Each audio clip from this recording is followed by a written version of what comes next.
അൻസിബ പറഞ്ഞ ഈ വാക്കുകൾ ആദ്യം ഒന്ന് കേട്ടു നോക്കി. അമ്മയുടെ കുടുംബസംഗമത്തിന് ടൈറ്റിൽ സ്പോൺസർഷിപ്പ് ഒരു മതസംഘടന ഏറ്റെടുക്കാമെന്ന് പറഞ്ഞപ്പോൾ എൻ്റെ ധാർമ്മികത കാരണം ഞാൻ പറഞ്ഞു അത് നടക്കൂല. 32 വർഷമായിട്ട് അമ്മയിൽ അങ്ങനെ ഒരു സംഭവം നടന്നിട്ടില്ല. ഇന്ന് നിങ്ങളൊരു മതം കയറ്റിയാൽ അടുത്ത മതചിഹ്നം അടുത്ത കമ്മിറ്റി കൊണ്ടുവരും, മറ്റൊരു ചിഹ്നം അടുത്ത കമ്മിറ്റി കൊണ്ടുവരും, പാർട്ടി കയറേണ്ടി വരും. ഇത്തരത്തിൽ മതം കയറി കഴിഞ്ഞാൽ ഇത് കലാകാരന്മാരുടെ സംഘടനയാണ്, ഇത് നടക്കാൻ പോകുന്ന കാര്യമില്ല. ഞാൻ എന്തായാലും എതിരഭിപ്രായം പറഞ്ഞു. ഈ പറഞ്ഞതിൽ ഒരു തെറ്റുണ്ടെന്ന് എനിക്ക് തോന്നുന്നില്ല. കാരണം എന്താന്ന് വെച്ചാൽ ഇപ്പോൾ ഒരു മതവർഗീയവാദികളുടെ ഏറ്റവും വലിയൊരു ഇതാണ് കലയിലേക്ക് കടന്നു കയറ്റുന്നുള്ള സംഭവം. അൻസിബ പറഞ്ഞത് എന്താണ്, ഈ ഒരു ടൈറ്റിൽ സ്പോൺസർ ആയിട്ട് ഒരു മതത്തിൻ്റെയും ഒരു ഇത് വേണ്ട എന്നുള്ളതാണ്. ഇത്രയും കാലം ഇല്ലാത്തൊരു സംഭവമാണ്, പുതുതായിട്ട് കൊണ്ടുവരേണ്ടതെന്നാണ്.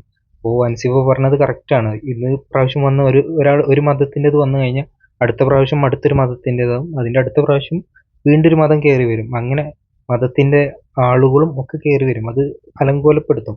അപ്പോൾ അതിൻ്റെ ആവശ്യമില്ലല്ലോ. ഇപ്പോഴത്തെ ആ ഒരു സിറ്റുവേഷനിൽ പോവുകയാണെങ്കിൽ ഏറ്റവും ബെറ്റർ അല്ലേ. അൻസിബ പറഞ്ഞ കാര്യം കറക്റ്റാണ്, അത് നമ്മൾ യോജിച്ച് സപ്പോർട്ട് ചെയ്ത് കൊടുക്കേണ്ട കാര്യം. അതിൻ്റെ കൂടെ അൻസിബയുടെ കൂടെ നിന്ന് ആരാണോ അവരൊക്കെ ഇതിനൊരു അഭിനന്ദനം അർഹിക്കുന്നുണ്ട്. അവരൊക്കെ കുറച്ചൊക്കെ രാഷ്ട്രീയമുള്ള ആളുകളായിരിക്കും, അവർക്ക് ഇതിൻ്റെ സിറ്റുവേഷൻ എന്താണെന്നുള്ളത് മനസ്സിലാവുന്നത് കൊണ്ടാണ് അവരെല്ലാം അൻസിബയുടെ കൂടെ നിന്നത്. അതുപോലെ തന്നെ ഇങ്ങനെ മതത്തിൻ്റെ പേരിൽ വരുന്നവരെ നമ്മളെപ്പോഴും അകറ്റി നിർത്തുകയും വേണം.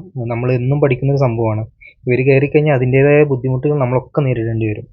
മതം മതത്തിൻ്റെ വഴിക്ക് പോട്ടെ, സിനിമ സിനിമൻ്റെ വഴിക്ക് പോട്ടെ, ഇത് രണ്ടും രണ്ട് വഴിക്ക് പോകുന്നതാണ് ഏറ്റവും നല്ലത്. ഇത്രയും കാലം ഇല്ലാത്ത പുതിയ ശീലങ്ങളുടെ ആവശ്യമില്ലല്ലോ. അപ്പോൾ അത് അതിൻ്റെ വഴിക്ക് അങ്ങനെ നടക്കട്ടെ, ആരും നോക്കണ്ട അതിക്ക്.